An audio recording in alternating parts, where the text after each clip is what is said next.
Well, despite the controversy surrounding the Liberal candidate in Markham-Unionville, the party itself under Mark Carney continues to build on its lead in the polls, with the numbers indicating if current trends hold, well, the Liberals will not only get a historic fourth term, but also its first majority win since 2015. Polls analyst Eric Grenier is the founder and the writer behind the Writ. He joins us right now in studio. Eric, thanks for being here. Happy to be here. Okay, so as I said, you know, the momentum for the Liberals seems to keep going on. Let's start with the latest numbers. What are you finding right now? Yeah, there was 3 polls that came out this morning. We're now at the state of the race where we're getting 3 daily trackers. And what's interesting about these is that they're all done differently. So we're getting a look at different methodologies. But across those 3 tracking polls, we do see that the Liberals are in a very strong position, anywhere between 43–44% support. The Conservatives are also pretty steady, around 36 to 40%, depending on the poll. And the NDP has been between around 6 and 11%. And we've started to see these numbers really get locked in, I'd say, over the last few days. Where increasingly we are seeing these polls for the Liberals where they're just a tick over 40%. We're seeing these polls with the Conservatives do seem to be stuck somewhere around that 38% mark, which historically has been enough to win a majority government, or at least a government, but not this time.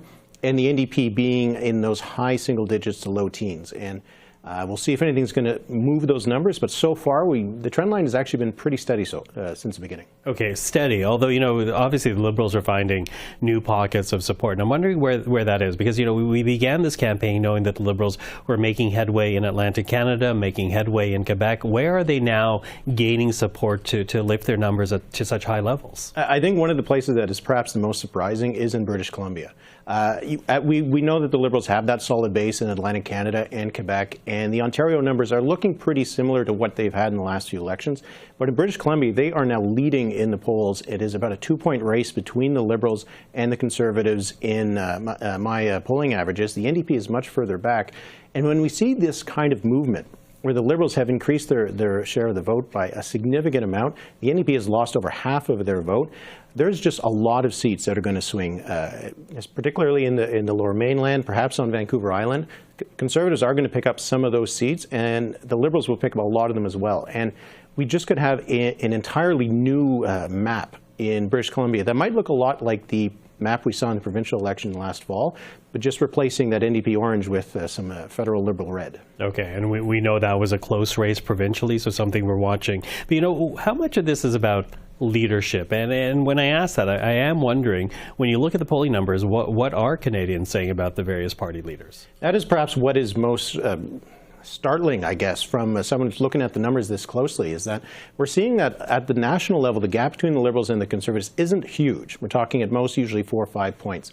But when it comes to leadership, you see that Mark Carney is usually polling well ahead of Pierre Poilievre on preferred prime minister by wider margin than the Liberals are preferred over the Conservatives.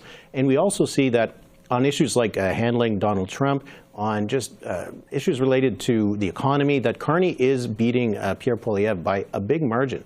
And what that tells me is that the big shift that we've seen, the big surge in support for the Liberals, is getting increasingly the structure underneath it is getting more solid.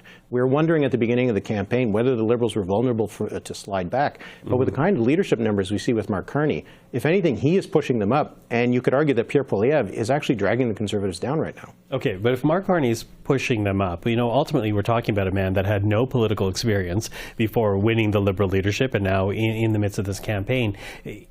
Is there a danger of hitting this high mark too early in the campaign? This is only day 9, and there's still weeks to go in this. I think there should be that kind of danger for the Liberals because, as you said, they still got a long ways to go. And I think at the beginning of the race, when Mark Carney was starting to crest that the Liberals were starting to get more support in the polls, a lot of Canadians were looking at him saying, okay, who is this guy? What do I think of him? But they were still seeing Pierre Poilievre as the prime minister in waiting, who was supposed to be the one who would win the election. Now I think as it increasingly becomes clear to Canadians, and we're starting to see that in polls that they see it as well, that the Liberals could get reelected, I think the focus might be more on Mark Carney and the Liberals, which means that the stakes are higher, the risks are greater if anything goes bad. But so far we're not seeing any indication of that. The polling numbers for the Liberals have been holding steady in Quebec, which is one place where it was thought that maybe he was having some issues.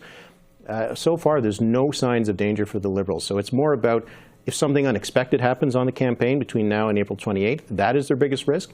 But in the underlying data, it's hard to see that there is a serious vulnerability for the Liberals. Okay, you know, we're quickly running out of time, but I do want to ask about Quebec since you raised it, because, you know, few months ago, we were talking about the possibility of a Bloc Québécois official opposition, which seems not to be on the table anymore. What's the situation like in Quebec right now? It's really dynamic right now. We're seeing that the Bloc has fallen quite a bit, and increasingly we're starting to see polls where the Bloc is in third place, because the Conservative vote has actually been holding up pretty steady throughout the campaign and over the last few months in Quebec. So as we see more of that Bloc vote go over to the Liberals, it just increases the map for the Liberals across Quebec, particularly in Francophone Quebec outside of the Greater Montreal area. And it also opens up possibility for the Conservatives, because as the Bloc comes down, there are a handful of ridings where the Conservatives are that second choice. So we could see quite a bit of change in Quebec. And with where things are heading right now for the Bloc Québécois, it's looking more like they could be down into the teens in seats rather than in the 30s or 40s. So teens in seats, and the NDP struggling with official party status. Yeah, so it is increasingly looking like a two-party race, and that is a race that right now favors the Liberals. Okay, well, we keep tracking it with you, so thank you for that, Eric Grenier. All right, thanks.